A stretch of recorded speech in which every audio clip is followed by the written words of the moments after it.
Listen to this podcast now on the Red Apple Podcast Network.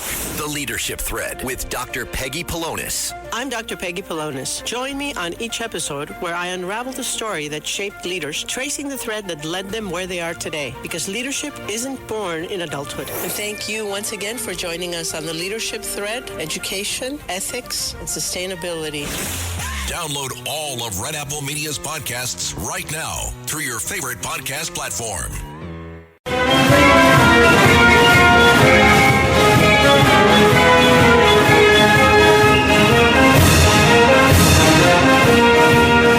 This is the Stone Zone with Roger Stone. People love him and respect him. Roger Stone. Now, get in the zone. It's the Stone Zone. Here's Roger Stone. You are now diving headlong into the deep end of the Stone Zone. You know, there are moments in life of a republic when the veil slips, when the carefully curated facade of institutional integrity gives way to something far more unsettling. The raid on then former President and current President Donald J. Trump's Mar-a-Lago estate was one of those examples. This was not a mere law enforcement action. This was a rupture. And now documents have been uncovered that reveal even within the FBI there were grave doubts about the legal foundation for that extraordinary intrusion, doubts that were brushed aside by Joe Biden's Department of Justice, determined to proceed. At the heart of the matter lies Plasmic Echo. That's the code name for the FBI's secret investigation into Trump's alleged mishandling of presidential documents. Now, the Presidential Records Act essentially allows a current or former president to declassify and retain any document. So one wonders what this entire case was really about. And now, according to internal communications recently uncovered, the FBI's Washington Field Office explicitly stated that it did not believe that probable cause existed to justify a search warrant for Mar-a-Lago. Now let that sink in for a moment. The agents on the ground, the professionals entrusted with the solemn responsibility of safeguarding our constitutional rights, concluded that the legal threshold had not been met for the raid on Mar-a-Lago. Yet the Department of Justice pressed forward regardless, culminating in an unprecedented raid on the home of a former president. Having had my own home raided by the FBI, having FBI agents go through my wife's underwear drawer, the same way they went through First Lady Melania Trump's, I can understand the feeling of violation that the president and his wife must have felt. Now, one is compelled to ask, since when does the absence of probable cause become a mere inconvenience? These bombshell internal emails from mid-July of 2020 reveal that the FBI personnel questioned the justification for searching not only Trump's residence broadly, but even specific areas such as his bedroom and his office. Concerns were raised about the distinction between boxes of documents and genuinely classified material, as well as the recency of the alleged issues. These were not fringe objections. They were formal, now documented, and emphatic. And still, the Biden Department of Justice moved forward. Even more damning is the revelation that FBI officials repeatedly proposed less confrontational alternatives. They suggested contacting Trump or his legal counsel directly. They floated the possibility of a consensual search. They even recommended seeking a renewed referral from the National Archives. Each of those options, which would have preserved both the dignity of the office and the integrity of the law, was brushed aside. They were all rejected. Why? That's because this entire investigation, part of Arctic Frost, was an extra-constitutional effort to get Donald Trump. On August 4th, 2022, email provides more chilling evidence. A senior FBI official expressed concern over the DOJ's handling of pre-search communications, quoting a Department of Justice official who said, frankly, I don't give a damn about the optics. Such cavalier disregard for the perception of justice is not merely unseemly. To me, it seems corrosive. Justice must not only be done, it must be seen to be done. When those entrusted with this execution dismiss optics entirely, they invite the very suspicious, that now engulfs this entire case. The origins of this investigation are now equally revealing. Plasmic Echo, you wonder who comes up with these names, was opened as a sensitive investigative matter, or SIM, on February 11, 2022, following coordination between FBI headquarters, the Deputy Director, the Office of General Counsel of the FBI, and the Department of Justice. Among those involved were senior counterintelligence division officials. You see, by declaring this a SIM, a sensitive investigative matter, they were able to keep it all secret. Yet what catalyzed this extraordinary mobilization of federal power? Not solely internal deliberations, but external agitation. There's actually a letter from an activist organization, Citizens for Responsibility and Ethics in Washington. By the way, they always are engaged in the exact opposite of what their name says. This is Norm Eisen's left-wing quasi-legal group that was agitating for the removal of Donald Trump under the fake Russian collusion hoax. But their letter somehow got routed directly to the case file and was acted upon within days. The implication here is unmistakable. Left-leaning advocacy groups were not merely spectators, but they were actually participants in the genesis of a federal investigation targeting a former president. That's a very dangerous precedent. Compounding those concerns were indications of media entanglements. Months before the raid, a reporter from the Washington Post sought confirmation for a tip that he got that the FBI had begun interviewing individuals within Trump's orbit about his retention of presidential documents. The inquiry was logged by the FBI's Public Affairs Office, underscoring the extent to which the investigation had already seeped or been injected into the press ecosystem. Whether through leaks or strategic disclosures, the narrative was already being shaped in real time. In the dissonance that is most striking, on one hand, field agents raised legitimate legal concerns about probable cause. On the other hand, the senior leadership projecting unwavering confidence in the propriety of their actions. This is not merely a difference of opinion, it's a chasm. Judicial Watch President Tom Fitton said it best today: the FBI and the Justice Department must go all out to release the nearly 2 million secret FBI and DOJ files on the lawfare against President Trump and whatever else the Obama and Biden gangs don't want the American people to know. And therein lies the ultimate question. If the process was as pristine as the defenders claim, why the resistance to full transparency? Why are these documents still classified and sealed?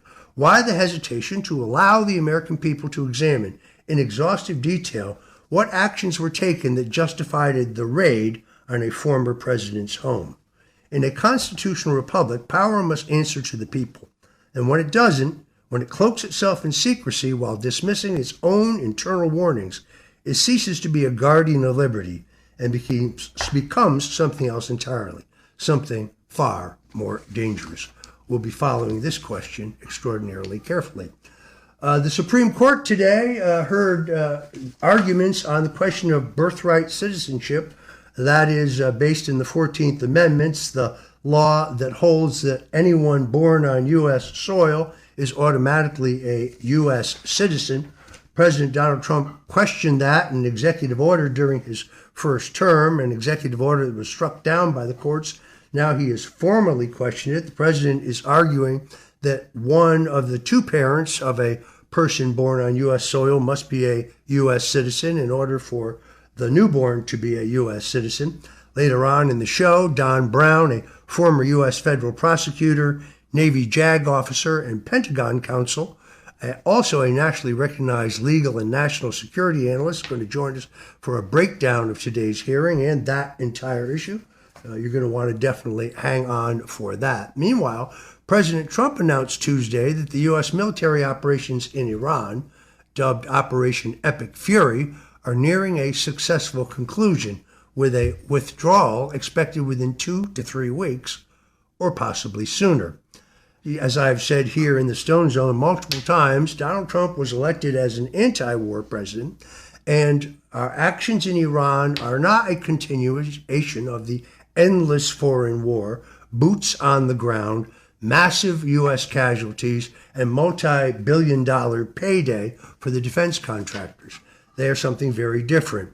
The projected, limited, but incredibly lethal use of American power. Not since Richard Nixon and Henry Kissinger were steering our foreign policy has any president used the combination of military strength, economic persuasion and pressure, and diplomatic efforts to run their foreign policy.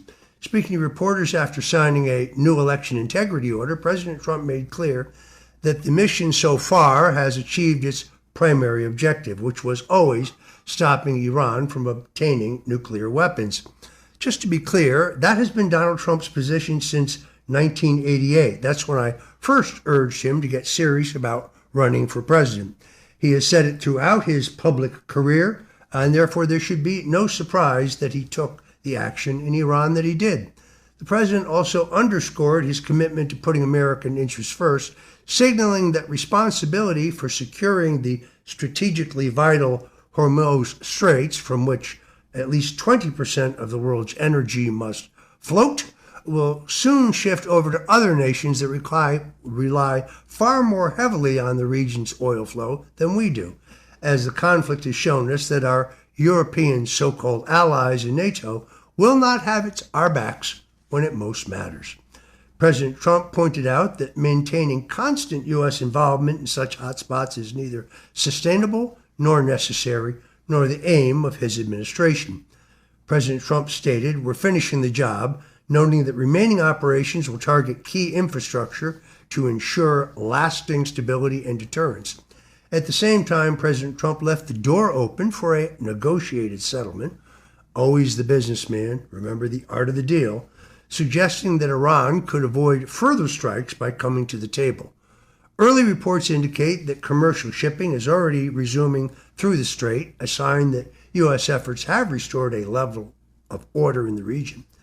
And that U.S. efforts and the president is planning to address the nation tonight, actually, at 9 p.m. to fully outline his plans regarding Iran, with victory secured and only a small amount of work remaining to ensure that they will not be a threat moving forward. I said from the beginning that I supported the president's effort, even though I'm, like him, an anti-interventionist Republican.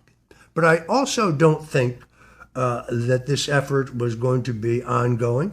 The slight increase in oil prices will be worth the cost of not allowing the lunatics in Tehran to have a nuclear weapon. I believe, as I said earlier, this is peace through strength, not endless foreign war. Peace through strength is when you use American power in a limited but purposeful way. Thanks for joining us in the Stone Zone. I'm Roger Stone, and we'll be right back on the other side. This is the Stone Zone with Roger Stone. He likes politics and he's a professional at the highest level. Roger Stone. Where's Roger?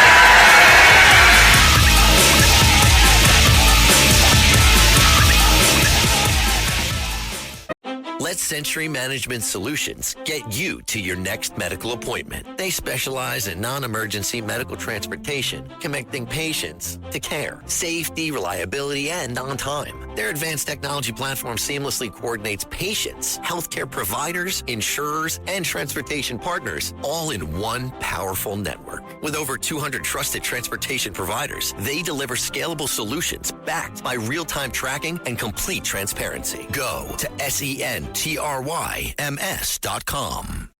So good, so good, so good. New spring arrivals are at Nordstrom Rack stores now. Get ready to save big with up to 60% off Rag & Bone, Marc Jacobs, Free People, and more. How did I not know Rack has Adidas? Because there's always something new. Join the Nordy Club to unlock exclusive discounts, shop new arrivals first, and more. Plus, buy online and pick up at your favorite Rack store for free. Great brands, great prices. That's why you Rack.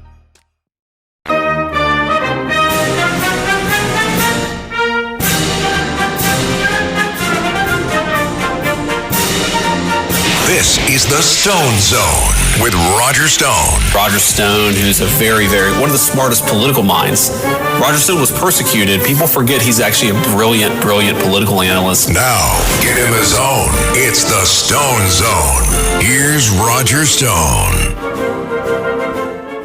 Well, in a historic first, President Donald Trump appeared in person at the Supreme Court of the United States today as his administration defended efforts to end automatic birthright citizenship for children of illegal immigrants.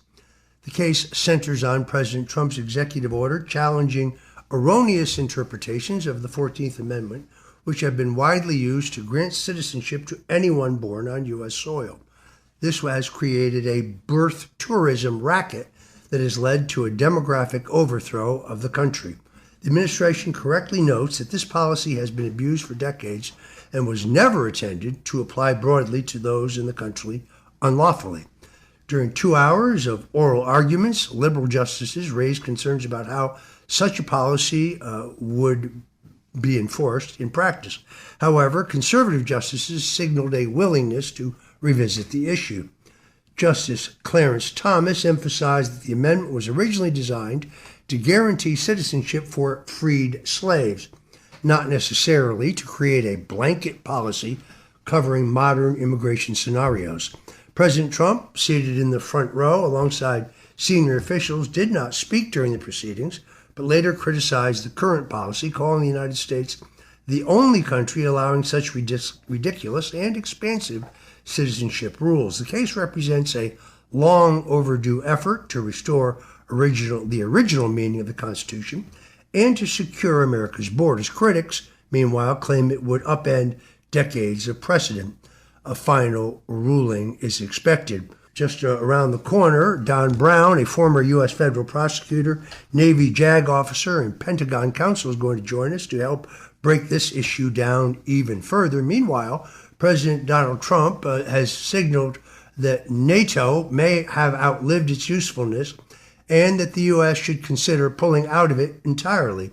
Well, I've said this for some time. Now Donald Trump is saying it, indicating that is exactly what he's working on. In a recent interview, Trump blasted the NATO alliance as a paper tiger, signaling he's seriously considering a U.S. withdrawal after real frustration with our European allies reached a boiling point. While the United States has long shouldered the burden of defending its allies, from Ukraine to the broader European security, Trump made clear that that commitment must be a two-way street. Now, when America called for assistance in the war in Iran, many of our key allies declined, refusing military cooperation and even denied access to some of their key bases. That reluctance, critics say, exposes a fundamental imbalance in NATO, one where U.S. taxpayers fund global security while other nations hesitate when it matters most. In that interview, President Trump also took direct aim at European leadership, including the British Prime Minister, Keir Starmer, accusing him of prioritizing costly green energy policies over military readiness. The president's broader message is absolutely clear. Allies who depend on American strength must be willing to stand alongside it when we need them. Secretary of State Marco Rubio echoed that sentiment, warning that NATO's future must and will be reevaluated if it fails to support the U.S.'s strategic needs. As tensions rise abroad, the debate at home is really sharpening. Should America continue to carry the world on its shoulders, or should we start demanding accountability from those who rely on us? This isn't isolationism, it's just common sense. NATO needs to straighten up or be tossed in the ash bin of history. I think Donald Trump is on the right track here. Thanks for joining us today on the Stone Zone. When we come back, Don Brown, former federal prosecutor, Navy JAG officer, Pentagon counsel, a recognized expert on constitutional and military law, as well as geopolitical affairs, is going to join us for a breakdown on the debate over birthright citizenship that was before the U.S. Supreme Court today. If you're listening to the Stone Zone, please don't touch that dial.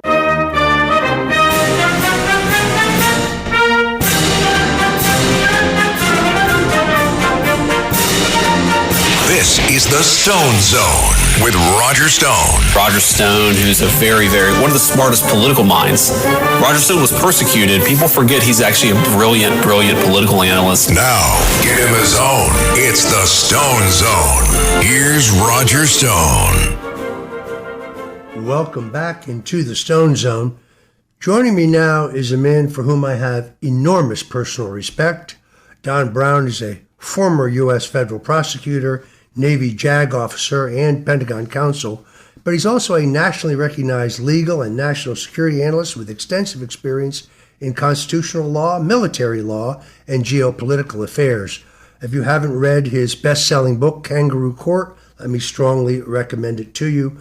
I'm really honored to have you with us today. Don Brown, welcome into the Stone Zone.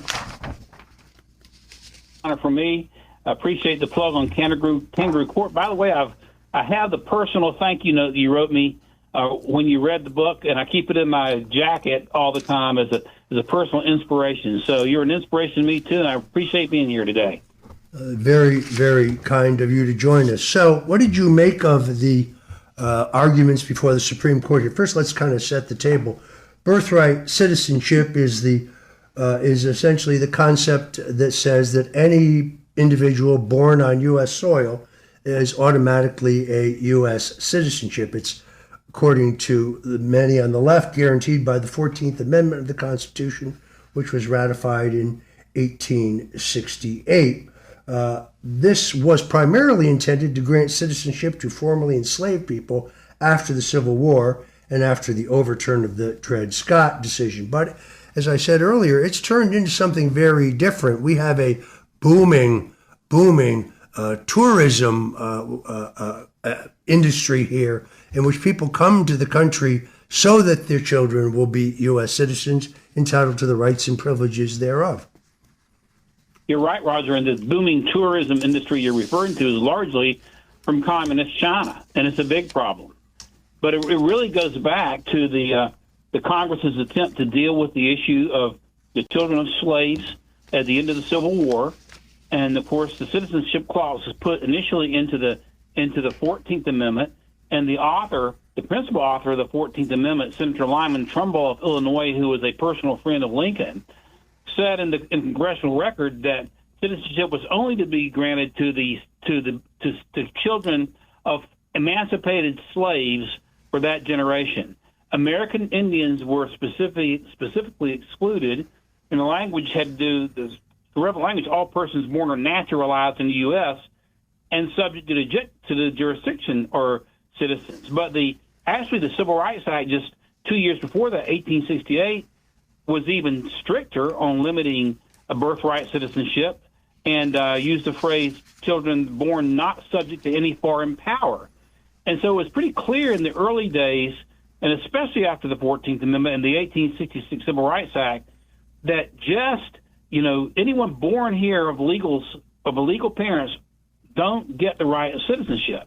And this was the case up until 1898. There was a case called Wong Kim Ark, which is discussed today in the argument. I listened to the entire argument, by the way, which had a distinction. There were two Chinese folks who were living in San Francisco legally. They were legal residents of the United States, gave birth to a son, and the court in that case allowed that kid has citizenship because his parents had legal residence. Now, Roger, that's different from illegal aliens who come across the border who don't have any legal residence rights at all. The Wong Kim Ark case was a limited situation, but the left and leftist courts have taken and drove in a Mack truck through it and tried to expand it all the way. It really got expanded to outright birthright citizenship under the FDR administration when the State Department began to push that narrative. And the Trump administration is right on mark to try to come back to an original intent interpretation, and we'll see what happens. So you sat through today's hearing. How did the U.S. Solicitor John Sauer do in his arguments, in your view? I thought he did a really good job. The only, and it's easier to play armchair quarterback, Roger. The only thing I wish he'd done differently. There was a question. It may have been from Justice Gorsuch. You asked us to reverse Wong Kim Ark, and I think at one point he said yes. Actually, I don't think you need a reversal of Wong Kim Ark. I think you simply need a clarification of it. But I think the justices were able to see through that. They asked the ACLU attorney a number of times, why is it that the court in Wong Kim Ark kept using the phrase domicile, domicile, domicile, domicile, about 20 times, and you can't have domicile really if you're here illegally because you're subject to being arrested. And the conservative justice kept driving that point home. But other than that, I thought he did an excellent job. The briefings were excellent, and we'll see how the court comes down on it. I mean, am I wrong, or could this case fundamentally change how citizenship is defined in the United States? Well, sure, and of course, to be clear, Roger, the Trump administration is attempting to secure this interpretation to end, birthright citizenship moving forward. And the birthright citizenship will be moving forward for those children born of illegal parents. If one parent is here legally, that doesn't even necessarily mean citizenship, and that's what happened with Wong Kim Ark. The parents were here legally; they were legal residents, but not citizens. They were here legally, and they got citizenship. But we have so many that have no claim to citizenship at all. At least the parents don't. And so, moving forward, if the court adopts the administration's argument, folks who are born to parents who are not here in the United States legally would no longer have the automatic right to citizenship. Is not retroactive, so anyone who has been recognized as being a U.S. citizen under the interpretation of the Wong Kim Ark case, which I think is wrong, would maintain that citizenship status. It would simply change moving forward, and I think it needs to happen.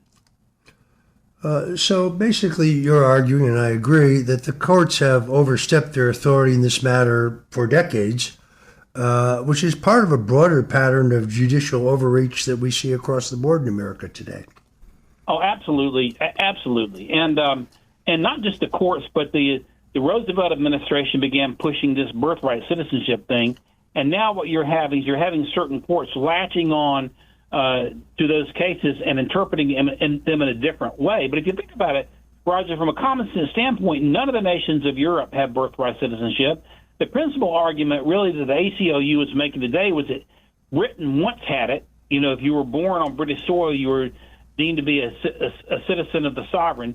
But Britain has changed that now. But to the courts overstepping, you're absolutely correct. We got a problem in this country with these Article III courts, these federal district courts, just overstepping the authority. When you go back to Federalist 78, when Alexander Hamilton wrote to the states to try to persuade them to adopt the Constitution, the states were afraid, Roger. One of the biggest fears they had was judges acting as tyrants, wearing black robes to try to legislate and serve as the executive. And Alexander Hamilton said a couple of things we ought to take heed of from Federal 78. One, that the judiciary is to be by far the weakest branch of government. So the Supreme Court was put down below the other two branches. And then, of course, he also said that you don't have to worry because judges don't have the authority to issue injunctions against either the legislative or the executive.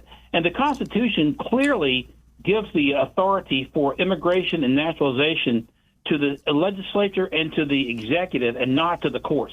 The courts have overstepped. I believe we need a Judicial Separation of Powers Act to basically clip the wings of any court trying to step in and meddle in issues concerning immigration and naturalization and the United States military. I think that is long overdue.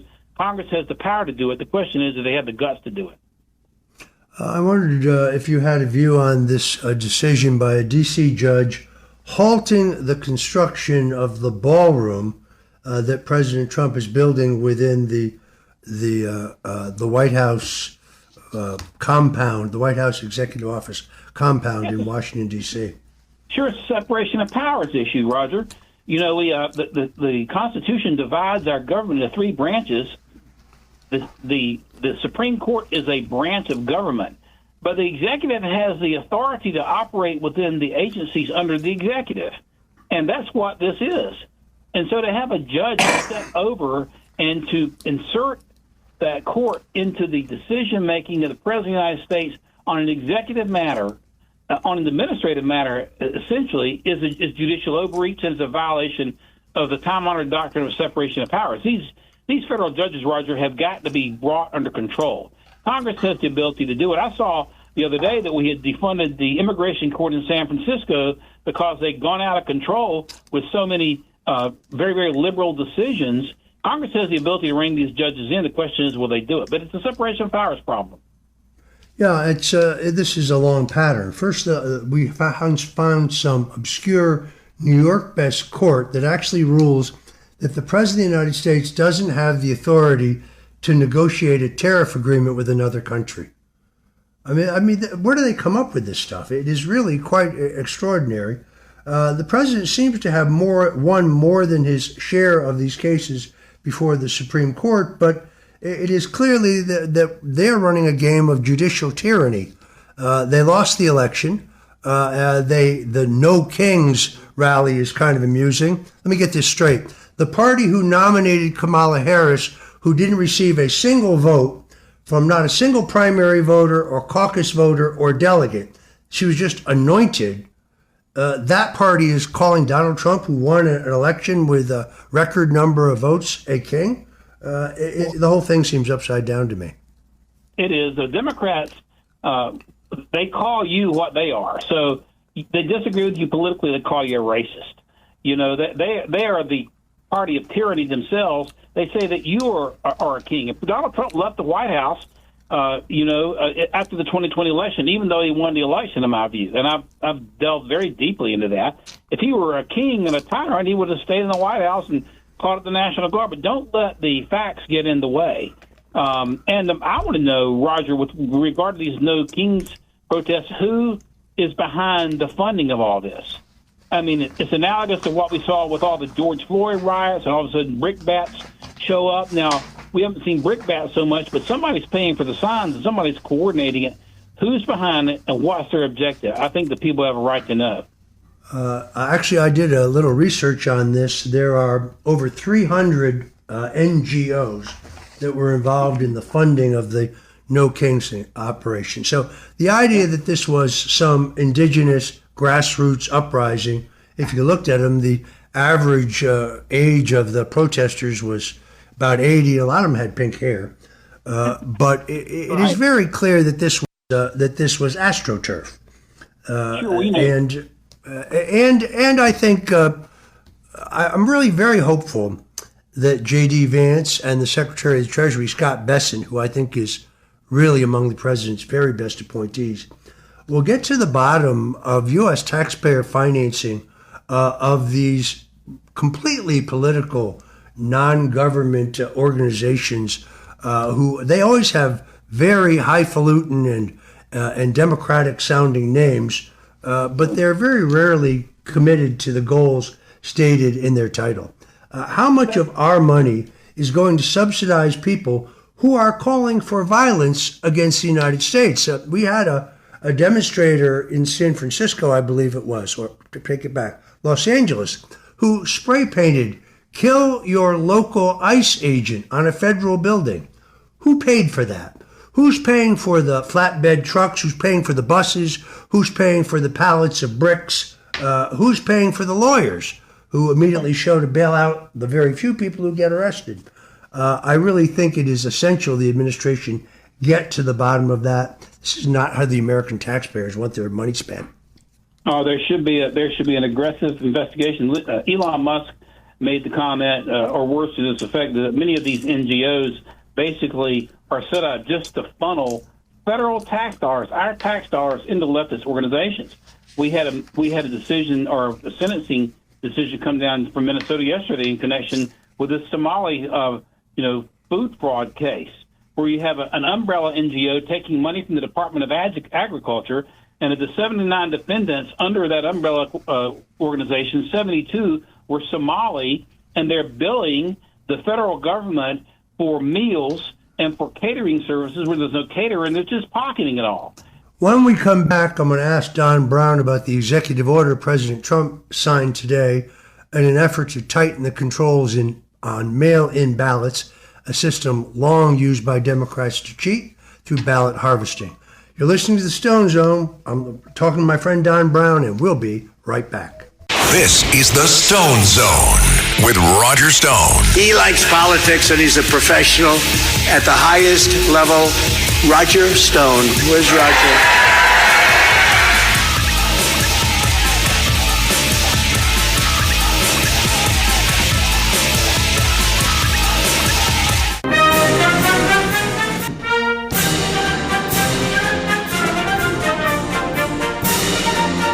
This is the Stone Zone with Roger Stone. Roger Stone, who's a one of the smartest political minds. Roger Stone was persecuted. People forget he's actually a brilliant political analyst. Now, get in the zone. It's the Stone Zone. Here's Roger Stone. And we're back in the Stone Zone.